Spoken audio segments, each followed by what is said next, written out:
राष्ट्रमाता राजमाता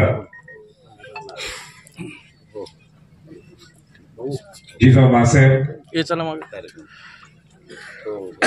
शककर्ते छत्रपती शिवाजी महाराज यांना अभिवादन करून देशातला किंबहुना जगातला शिवाजी महाराजांचा सगळ्यात उंच पुतळा, या पुतळ्याच्या भूमिपूजन समारंभासाठी इथं आवर्जून उपस्थित माजी खासदार शिवाजीराव आढळराव पाटीलजी, आमदार अतुल बेनकेजी, सन्मान्य विचारमंच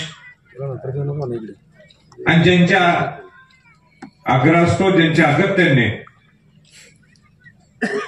ज्यांनी संकल्प घेतलाय, ज्यांचा आग्रह होता मला दुसरं कोण नको, की या शिवाजी महाराज शाहू महाराजांच्या घराण्यातलेच व्यक्ती पाहिजे, आणि त्यांच्या आग्रहाचा आदर करून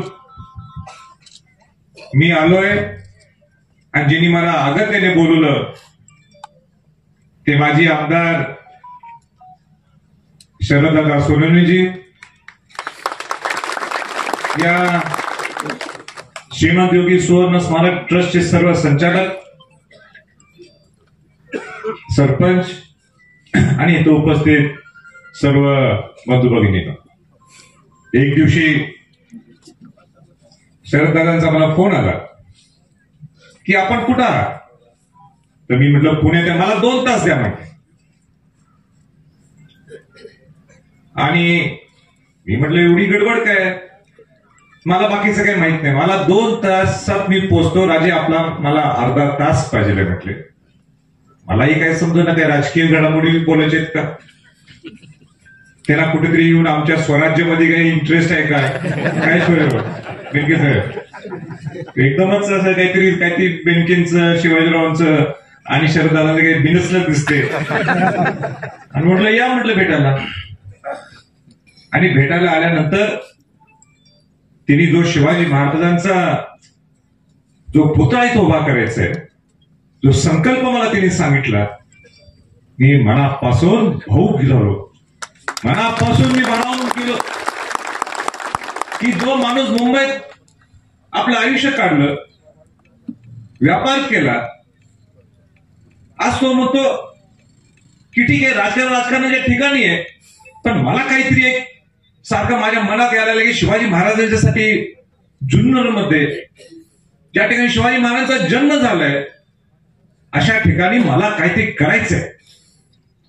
आणि म्हणून हा माझा संकल्प आहे, सगळ्या जगातला शिवाजी महाराजांचा पुतळ्याचे भूमिपूजन तर करायचंच आहे, पण मला उभा करायचं एका वर्षात, ही सगळी जबाबदारी आली तुम्ही घ्यायची.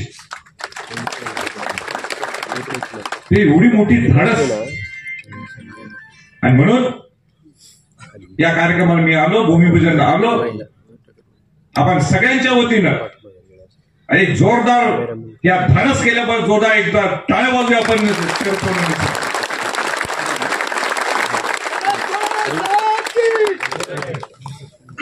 आता मध्ये उठला तर महाराज मी तुम्हाला इथं उभं राहून बसवणार नको ना, मग तिथंच बसा शांत. लगेच चर्चा सुरू झाली. मला म्हटलं राजे तारीख द्या, लगेचच तारीख द्या. म्हणजे तारीख तुम्ही ठरवायची आहे, तुम्ही 2-3 तारखा मला द्या, तुम्हाला जो काही मुहूर्त वाटत असेल ते 2-3 मुहूर्त काढा, मला सांगा, मी येतो त्या कार्यक्रमाला. नाही मुहूर्त काही नाही, तुम्ही सांगायचं. आणि मला एकदम सुचलं की हा डिसेंबर महिन्यात होता विषय, जानेवारीत तर जिजाऊंची जयंती आहे, 12 जानेवारी. ज्या ठिकाणी शिवाजी महाराजांचा जन्म झाला ते शिवनेरी आहे. ह्याच्यापेक्षा दुसरी कुठली तारीख मिळू शकते का? पंचांची बघायची काही गरज नाही. आणि म्हणून आज काय दिवस आहे बघा ना, जिजाऊंची जयंती. आणि शिवाजी महाराजांचा जिथे जन्म झाला त्या ठिकाणी सगळ्या जगातला मोठा पुतळा तुम्ही उभा करणार आहे, याचा तुम्ही हा योगायोग नाहीये, हे इतिहासात तुम्ही काय ते घडवावं हे लिखित आहे.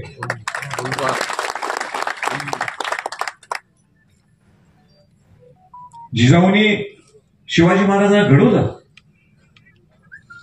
म्हणजे आता तर आपण महिला सबलीकरणाच्या बद्दल बोलतो, महिलांच्या सबलीकरणाच्या बद्दल नेहमी चर्चा होते, महिलांच्या आरक्षणाच्या बद्दल नेहमी चर्चा होते, पण पहिल्यांदा आपल्या इतिहासात जर महिलांच्या सबलीकरणासाठी किंबहुना स्त्रीनी सुद्धा कसं राहायला पाहिजे, स्त्रीनी एक स्फूर्ती कशी द्यायला पाहिजे, आपल्या मुलांना कसं घडवायला पाहिजे, कसे संस्कार द्यायला पाहिजे, ते जिजाऊ माँसाहेबांच्या माध्यमातून आपल्याला दिसून येतात. आणि आज त्यांची जयंती आहे. शिवाजी महाराजांचं आपण अष्टपैलू नेतृत्व आपल्याला माहित आहे. आपण नेहमी म्हणतो शिवाजी महाराजांच्या इतिहासात हे हिंदवी स्वराज्य का स्थापन केलं, हे स्वराज्य आपल्यासाठी का स्थापन केलं त्यांनी. आज 350 वर्षानंतर सुद्धा शिवाजी महाराजांचं आपण नाव का घेतो, शिवाजी महाराजांना नतमस्तक का होतो. अनेक विचार मंचावर आपण जातो, पण पायातले चप्पल काढताना शिवाजी महाराजांचा पुतळा पाहिल्यानंतर सगळे इथं पाहुणे मंडळी सगळे चप्पल काढून इथं वर चढले. हे का वेगळं पण आहे. काका शिवाजी महाराजांनी जे हिंदवी स्वराज्य निर्माण केलं त्याचा 350 वर्षानुसार भारतातल्या लोकांनी, जगातले लोक त्याची दखल घेतात. कारण ते अष्टपैलू नेतृत्व आपल्याला सगळ्यांना समजणं गरजेचं आहे. आपण सुद्धा शिवाजी महाराजांना कसं होऊ शकतो. शौर्य असेल, शौर्य म्हटलं तर ते अनेक उदाहरण आहेत, त्यात मी खोल जात नाही, पण आज आपण एक निश्चित उदाहरण घ्यायला पाहिजे, ते म्हणजे शिवाजी महाराजांना जे जिजाऊनी घडवलं आणि त्यातला मुख्य पैलू हा जो होता ते संस्कार. दुसरा होता धाडस. शिवाजी महाराजांना धाडशी कुणी केलं, या जिजाऊनी केलं. त्यांच्या मनात गाठलं की स्वराज्य तुम्ही निर्माण करायचंय. त्या मावळ्यांना सगळ्यांना एकत्र राहण्याचा अठरा पकडतात 12 बडोदेच्या लोकांना. हे त्यांच्या हक्काची जमीन आहे, हा त्यांचा अधिकार आहे. आणि स्वप्न बघायचं शिवाजी महाराजांना स्वराज्याचं, हे कुणी स्वप्न बघायचं घडवलं, हे जिजाऊने शिकवलं. आणि म्हणून आज मला इतका आनंद होतोय. आनंद ह्याच्यासाठी होतो कारण ज्या ठिकाणी शिवाजी महाराजांचा जन्म झाला शिवनेरी किल्ल्यावर, ज्या वास्तूत झाला त्या वास्तूचा जीर्णोद्धार सुद्धा कोल्हापूरचे राजश्री छत्रपती शाहू महाराजांचे चिरंजीव छत्रपती राजाराम महाराजांनी केला. आणि त्याच भूमीत शिवाजी महाराजांच्या पुतळ्याचं भूमिपूजनासाठी आज शरददादा सोनवणे मला बोलवलं. माझ्यासाठी सुद्धा हा अविस्मरणीय प्रसंग आहे. मी त्यांच्या घरात माझा जन्म झाला, मला 7 अभिमान मी त्यांचा वंशज आहे, पण मी सुद्धा एक मनुष्य आहे ना, आणि मला सुद्धा तुम्ही ती संधी दिली दादा, त्यासाठी मी माझ्यासाठी सुद्धा हा अविस्मरणीय प्रसंग आहे. फार मोठा संकल्प आहे. मला आवडलं शिवाजीराव तिथं आले, आमदार इथं आले, त्यांनी सांगितलं भाषण आज कोणीच केले नाही. काय म्हटले, आमच्या परीने जी काय मदत लागणार आहे, शरददादांनी मदत मागितली नाहीये, त्यांनी स्वतःहून सांगितलं की आम्हाला सुद्धा जेवढं आम्हाला मदत करता येईल तेवढं मदत करू. आणि म्हणून मी सगळ्या बांधवांना सांगू इच्छितो, पत्रकार बांधवांना सांगू इच्छितो, हे राजकारणाच्या विरहित, राजकारणाच्या पलीकडे हा संकल्प आहे. आणि म्हणून माझं सगळं आव्हान आहे पूर्ण महाराष्ट्रातल्या देशातल्या लोकांना की आपण सगळ्यांनी ह्याच्यात मदत करणं गरजेचं आहे, जेणेकरून देशातले नाही तर जगातले लोक शिवनेरी किल्ल्यावर येतील, रायगडच्या पाठोपाठ शिवनेरीच्या किल्ल्यावर इथं येतील, शिवाजी महाराजांना नतमस्तक होतील, जिजाऊंना वंदन करतील आणि इथं शिवाजी महाराजांच्या पुतळ्याला सुद्धा वंदन करण्यासाठी, जगातल्या सगळ्यात मोठ्या वंदन करण्यासाठी येतील. माझी एवढीच विनंती राहणार आहे, एवढीच विनंती देणार राहणार आहे. ज्यावेळेस शिवाजी महाराजांना इथं नतमस्तक झाले, वंदन केलं, पण बाहेर पडत असताना शिवचरित्र, शिवाजी महाराजांनी स्वराज्य आपल्यासाठी का निर्माण केलं, का 18 पगडजात 12 बलुतेदारांना घेऊन एकत्र नेऊन स्वराज्य निर्माण केलं, हे सुद्धा आत्मचिंतन करून, आत्मसात करून बाहेर पडायला पाहिजे. म्हणजे इकडं वंदन करायचं, शिवचरित्र समजून घ्यायचं. हे स्वराज्य आपल्यासाठी का निर्माण केलेलं आहे?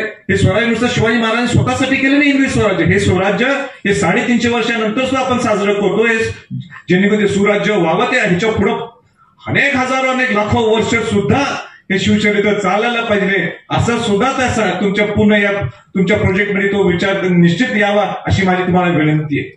माझी दुसरी, मला परत टेक ऑफ करायचं म्हणून मी जास्त वेळ घेत नाहीये, पण एक माझ्या मनाला अनेक गोष्ट भावली. ती म्हणजे ज्या दिवशी शरददादा सोनवणे मला भेटले, मला म्हटले राजे मला ट्रस्टीज कोणाचे मला नेमायचे हे मला आपल्याला सांगायचे. हे आपल्याला योग्य वाटते का सांगा मला म्हटले. ते म्हटले तिथं जात धर्मच्या पलीकडे आम्हाला काम करायचं, राजकारणाच्या पलीकडे काम करायचंय. म्हणून सगळ्या जातीतले सगळ्या धर्मातले त्या सगळ्यांना मला विश्वस्त करायचे. किती मोठी कल्पना आहे. म्हणजे शिवाजी महाराज हे एकट्याची नाहीये. शिवाजी महाराज हे 18 पगडचा बाला बडुदेवरांचे शिवाजी महाराज. आणि हा निर्णय तुम्ही घेतल्यामध्ये माझी शाबासकी आहे तुम्हाला. तुम्ही खऱ्या अर्थाने शिवाजी महाराजांचा विचार घेऊन चाललाय आपलं दादा शरददादा. आणि म्हणून परत एकदा सगळ्या त्यांना शुभेच्छा देतो. आपण मला बोलवलं, मला सुद्धा या कार्यक्रमाला इथं येण्यासाठी मला संधी मिळाली, याबद्दल मी आपलं मनापासून आभार व्यक्त करतो.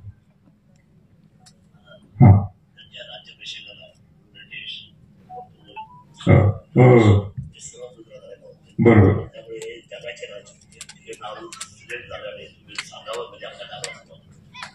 काय झालं? स्टॅच्यू ऑफ वर्ल्ड किंग म्हणजे जगाचा राजा शिवराय महाराज. हा, तर त्यांनी लिहिलंय statue of world king, statue of world king म्हणजे माझी कल्पना त्यांनी आणलेली आहे, पण मला अजून तो विषय पूर्ण समजला नाहीये. मला वाटतं पुतळा उभा राहिल्यानंतर याला फार महत्व होईल.